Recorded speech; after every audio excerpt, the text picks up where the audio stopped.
Welcome to the Plant Trainers Podcast, where we're helping people improve their quality of life through nutrition and fitness.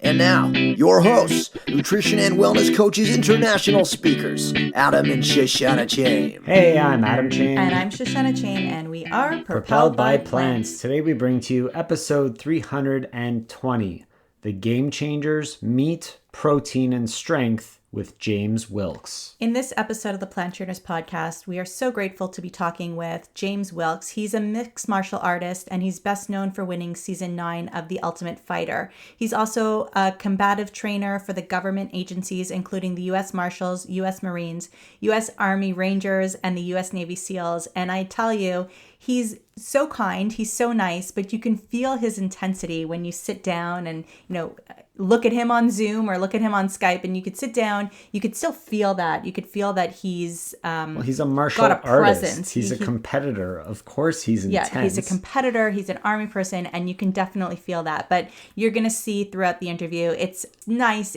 It's fun. He gives a lot of great insight into the male world of sports and protein and all of that. There was some female perspective as well. There was. Don't leave that out. But we talk about the Game Changers movie that's coming out September 16th. And if you haven't gotten your tickets yet, make sure to get them, because this is a documentary film that is going to make such a huge impact globally, and we want you to be a part of it. So make sure to check that out. There's a link in our show notes at planttrainers.com/320 for you to do that. We also talk about other things, not just the documentary, but we talked about the impact of nutrition on performance and the overhype or hype of protein and why we should be moving away from meat and getting into eating more plants. Coming back to the movie, we do talk about some surprises that you'll find with the Game Changers. So if you haven't bought your ticket yet, go to the Game Changers website, and he said you could put in your postal code, put in your address, and you could find where it's playing near you. And there's some extra bonuses, some extra surprises if you do go on that opening day. And he also let us in on some secrets of some things that are going to be happening after it's released. So you're going to want to listen through to hear all that good stuff. Be a part of the impact. Go see the film and share this podcast out with everybody, because this is a documentary that will definitely make an impact, and we want everybody to get a chance to see it.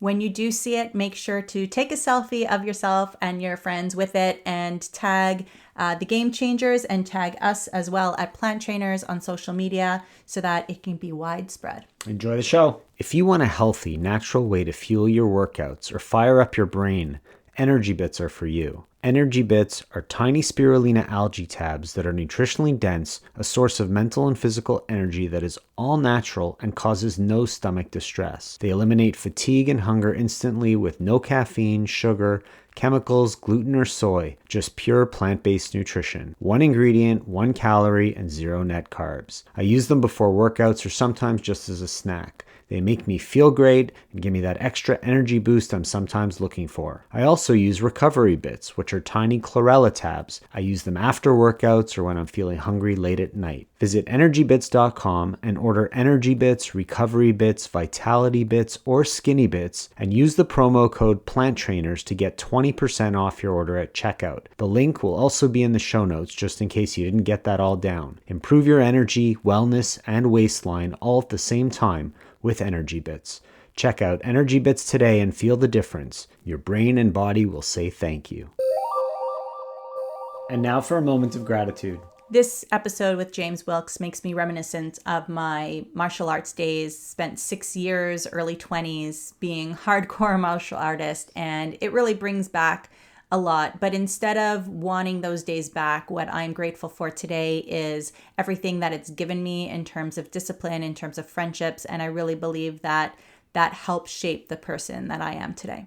I'm so grateful for technology, the fact that we're able to connect with people like James all across the world, to be able to connect with our listeners all over the world. But I'm also grateful for my whole story that brought us to the point where we are today, of thinking that I'd be gone due to illness and realizing that there's a way to overcome it and now being able to help people and share in this movement is really what I'm grateful for. James Wilks, thank you so much for joining us on the Plant Trainers podcast today. Yeah, great for having me. Glad to be here. Do you have a moment of gratitude to share with us and the listeners? I'm very grateful for my wife, Alicia. So she's been very supportive through this whole process and raising our kids and everything. So very grateful for that. Without that support, I don't know where we'd be, right? It's crazy. It's so important in our lives. Definitely. Are your children plant-based as well? Yeah, absolutely. So my daughter's never eaten any animal foods, and my son had eaten just a little bit before we got on this journey.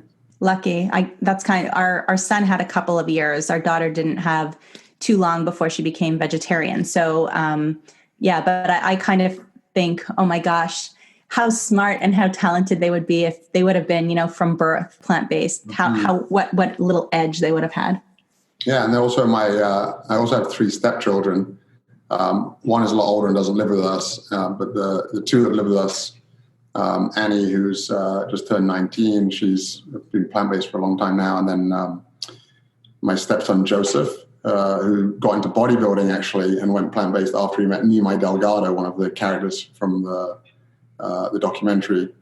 He's put on like 40 pounds of muscle since going plant-based, and he's only 17. So. Oh, wow. I expect that we'll be hearing a lot of those kinds of stories in just days. Yeah. So we have a lot to talk about. We know we have a big movie premiere coming out soon, and we're going to talk about that a little bit later. But before we get into that, and we gave a little bit of an introduction so people heard a little bit about you already, but you're a mixed martial artist. You were an Ultimate Fighter champion, participated in the UFC. What got you into martial arts in the first place? How did that come about? Well, my family's always sort of had a sort of fighting in their blood.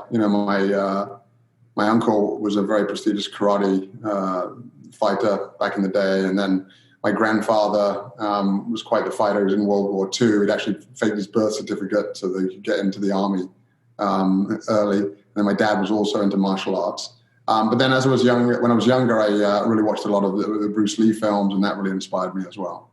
So when I was doing martial arts, I had about 6 full-on years in my younger days. When we looked at karate, the way that karate is today, yes, it's fighting, but it's more like points fighting. And we didn't look at it as the same kind of art. I did something called kudoki. So it was a mix between kujitsu and kung fu. So the type of fighting is very different. So in your career as a martial artist, do you look at any of the other arts as less than or not as what it used to be? The difference between traditional and just commercial?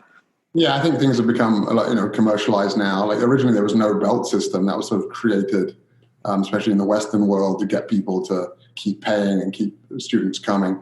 And also, various arts, they all have some usefulness.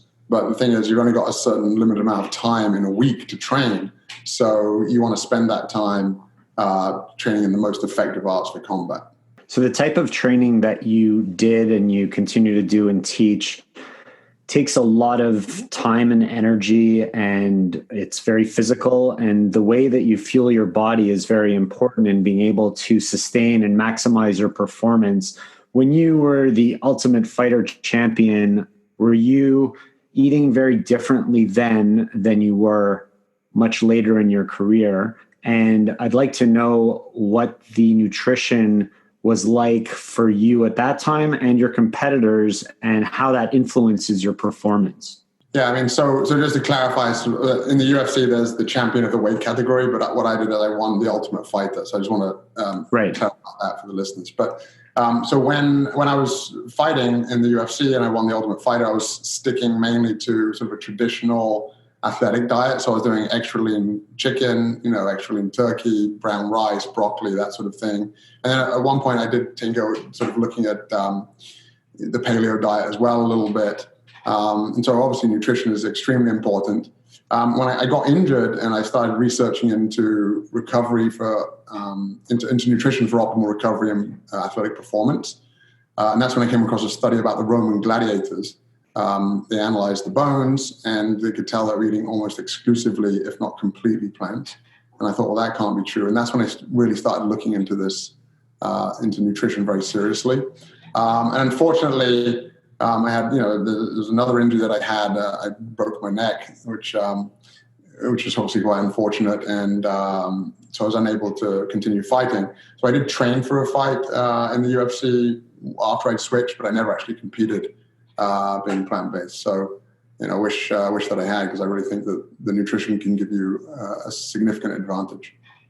Do you find that in the mixed martial arts, nutrition is taken very seriously and more of those athletes are now leaning towards eating more plants? They certainly are, especially, in the UFC, there's more plant-based fighters now, and it doesn't necessarily mean go vegan or go vegetarian. I mean, I eat, all plants, but, the more plants people can eat, the better they seem to do, certainly with health. And also there's biological mechanisms that indicate that improve performance. I think, unfortunately, a lot of, not just in the mixed martial arts, but in athletics in general, I don't think people really take the majority of athletes don't take their nutrition seriously enough. And I really think that it's key to really focus on nutrition to optimize your performance and get the best out of not just every day when you're training, but also your recovery, and then also your longevity within the sports career as well. So I really think people should be paying a little bit more attention to what they're putting in their body. So what do you mean by that? Do you mean that people are just following the lean meat, a high vegetable, like they're just following what is out there and what they think they know, and not taking time to go dig deeper on their own? Or when they're not training for a fight or when they're recovering, they're not putting the best foods into their body? I think it's a combination of things. Some people are sort of going whatever the sort of fad diet is at the time, whereas whether it's that extra lean, sort of low fat diet with the extra lean chicken and turkey, or the paleo diet or the keto diet. So people do go with fads, but then a lot of athletes are just really eating a whole bunch of really bad junk food. One of the athletes in the film, they were saying their whole team got Popeyes or Kentucky Fried Chicken before the game. I mean, no one can really think that that's going to optimize health or performance. So it's shocking, really, that people aren't paying as much attention to their nutrition as they should be. That starts at the peewee level, right? Like that starts when you have 6-year-olds on teams and you go out and you play hockey or lacrosse or whatever your sport is. And then for team's sake, you go out to the pub that's in the same community center and you order all these chicken wings and you order all these pizzas. So it's a culture that kids are learning from a young age. I remember when our son was on a soccer team and we had to bring a snack. Each parent was responsible for bringing an after play snack each week. And when we brought dairy-free granola bars and orange slices and watermelon and whatever, and everybody else is bringing chips and popsicles and juice boxes. And we were trying to find something that kids would actually eat, but that fell into our value system and fell into our understanding of what the body needs to recover after, even if it's just a little 45-minute, peewee soccer game. Mm-hmm. Yeah, absolutely. I think people are it's not just the animal foods, it's also the heavily refined plant foods as well, like the sugar and the white flour, and it's sort of addictive, right? So it's a shame. People need to be eating more plants, and they need to be eating more whole plants in the, fruits, vegetables, nuts, whole grains, that sort of thing. There's a wide-ranged mentality when it comes to nutrition, and a lot of athletes that I come into contact with kind of have the thought process of, well, I'm doing all this exercise, I'm burning off all these calories, I could eat whatever I want because I'm not going to put on weight. And they see that on the outside, but they don't see what they're doing to themselves on the inside of their body. And the other piece is, I got to get my protein in. And it's an age-old question now, like, where do you get your protein from if you're eating a plant-based diet? And there's tons of sources. But I wanted to get your take on the misconception of protein when it comes to building strength and developing athletes. Yeah, I mean, first of all, you talked about, on the outside you might look good, doesn't mean that you're optimizing the inside. Just for example, if someone's a smoker, if you looked at a picture of a smoker, they might look healthy on the outside, but what's going on in the lungs on the inside, right? And also that affects their arteries and so forth. And it's the same with food. You can be really lean, and there's all sorts of things that can make you lean. You could have a cocaine habit, you could have a parasite, just because you're on a diet that makes you lean. doesn't mean that that's healthy or optimizing performance. And so people think of food as like the macros, like protein and, carbohydrates and fat. And then they think of, fruits and vegetables like maybe offering a little bit of the minerals and the vitamins. But there's a lot more to it than that. So food can be anti-inflammatory or inflammatory, and that can affect your recovery, that can affect blood flow. The better blood flow you have, the more oxygen, the more nutrients you're going to get to your muscles. You're going to perform better. You're going to be able to lift more. You're going to be able to run faster. You're going to be able to cycle longer, whatever it is that you want to do. And even if you've just got a day job and you're not an athlete, you still want energy. Optimize your energy to work at the office, to mentally focus, to play with your kids at home, whatever it is. So, what you put in your body is really important. And then the second thing you talked about was, the protein. Well, all protein originates in plants, and animals are just the middlemen. And they're basically doing people a disservice because they're robbing the food of the fiber and the phytonutrients. They're concentrating the pesticides and the toxic heavy metals.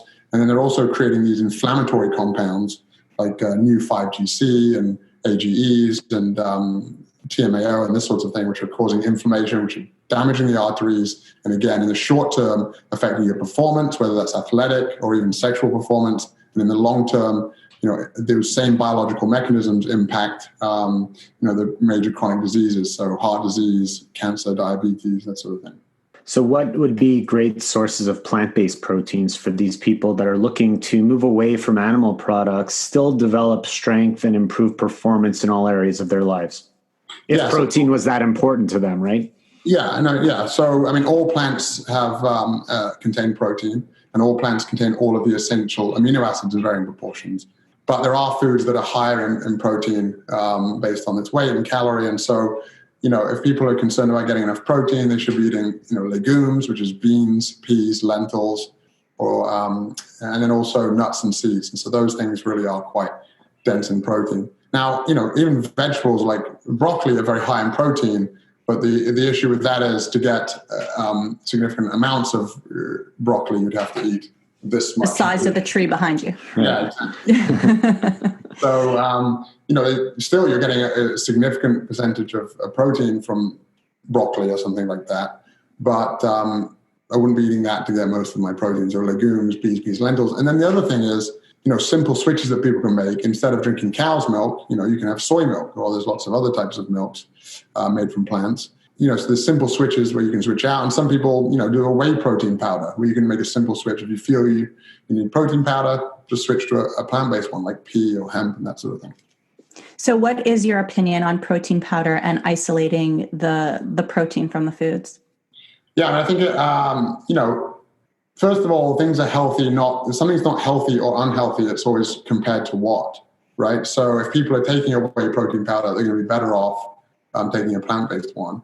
And then depending on, how much you train, the amount of calories you eat, what your goals are, then it can come into play and be a useful thing to add in. So for example, a good example would be if someone is 40 pounds overweight and they have an office job, but they only go to the gym 3 days a week for 45 minutes, right? So they need to be in a caloric deficit, okay? But because you're in a caloric deficit, your protein, your percentage of protein is going to remain the same if you're just eating food. And so the amount of protein that you eat, if you're in a caloric deficit, in order to lose body fat, is going to come down. So the amount of protein is coming down.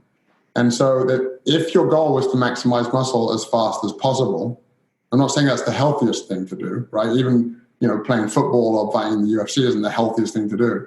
But let's say you've got the summer coming up and you want to lose 40 pounds of body fat, but you also want to gain or maintain muscle, then, that might be a case where protein powder might be useful in that goal. Again, not saying that that's the healthiest thing to do to even gain as much muscle as fast as possible.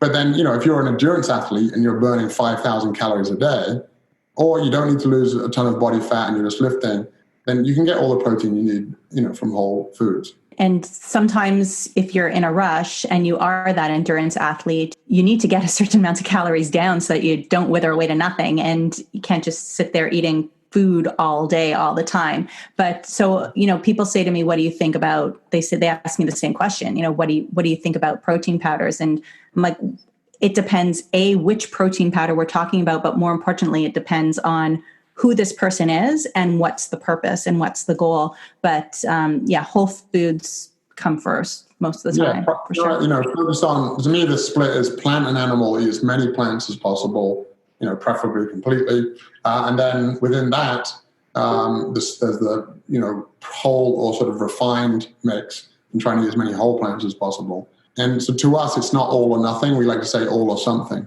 whether it's all or something in terms of plant foods and then all or something in terms of whole plant foods as well. Just wanted to make a little insert here for those of you that are coaches and consultants and trainers like we are.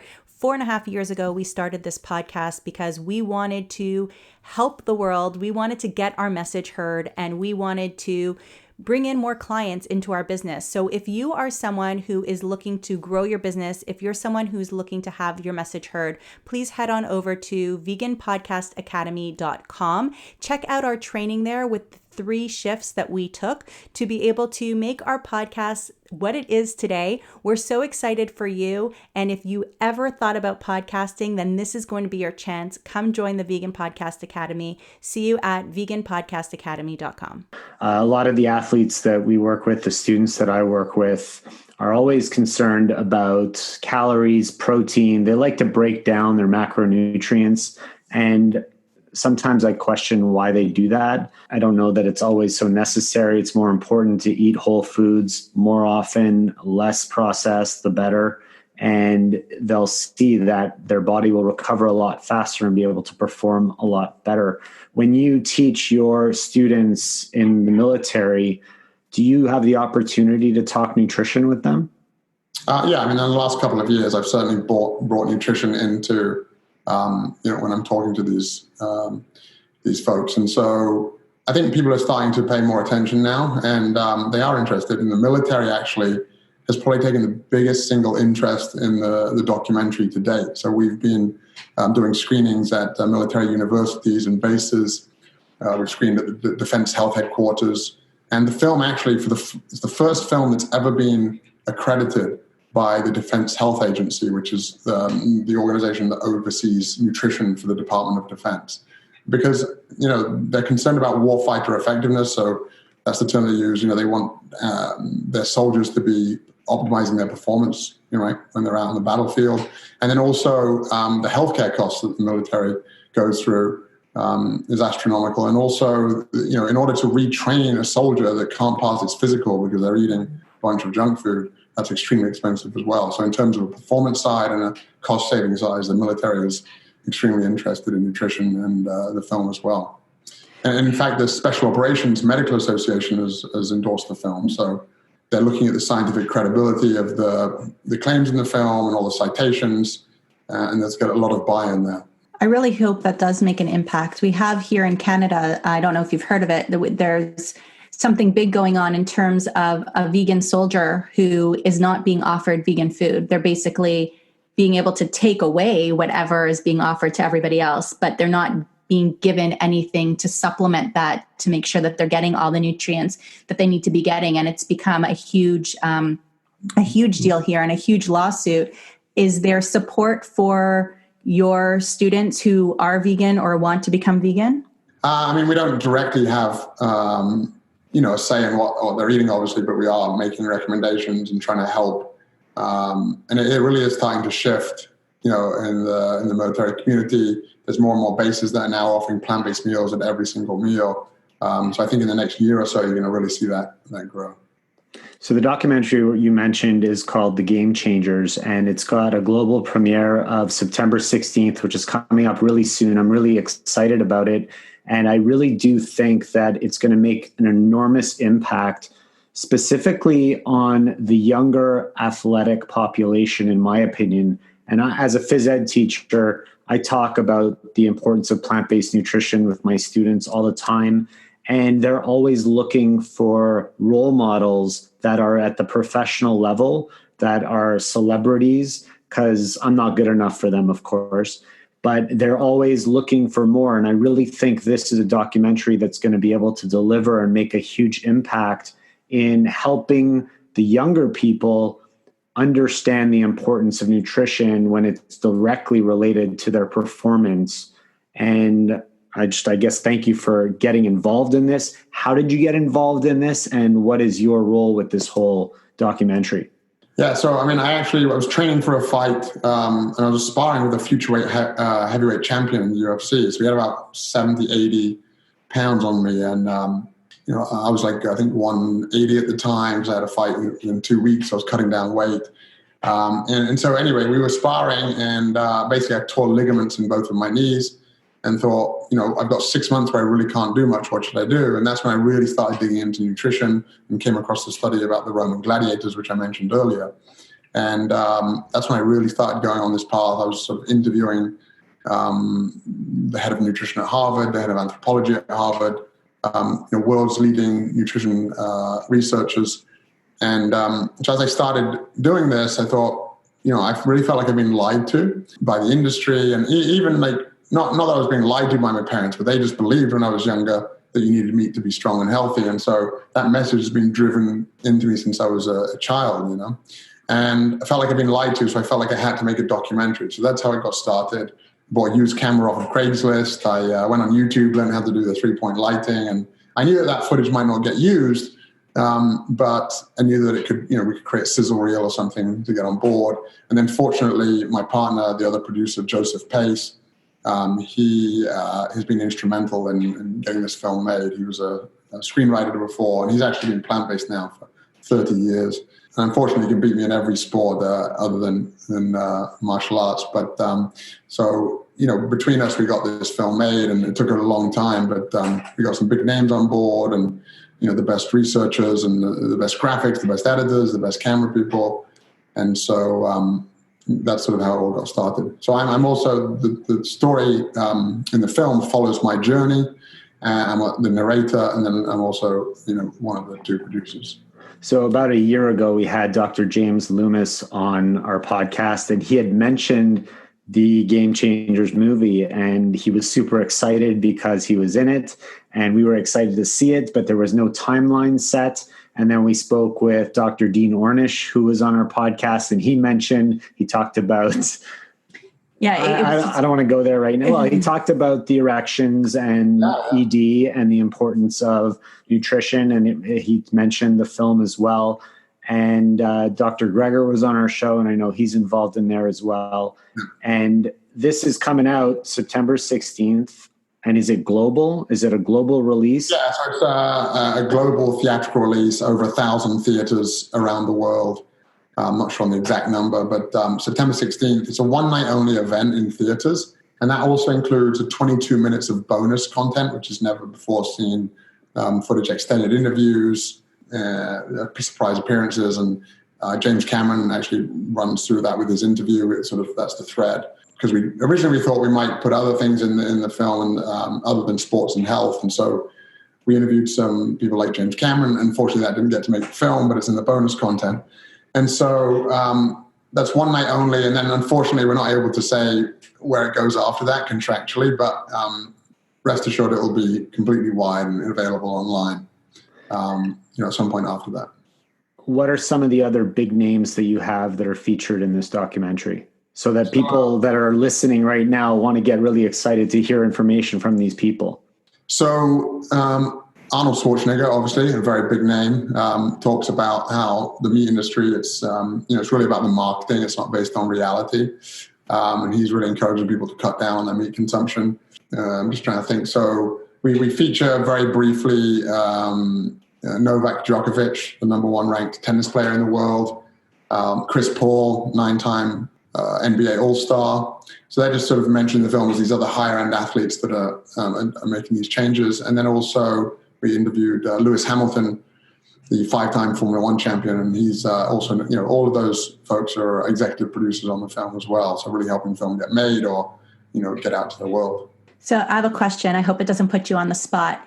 So the cast is amazing. There is a bigger group of males than females, of course. So, I guess what is behind this? Is it because there are more professional male athletes out there than women? Is it because there's less women at that caliber who are plant-based?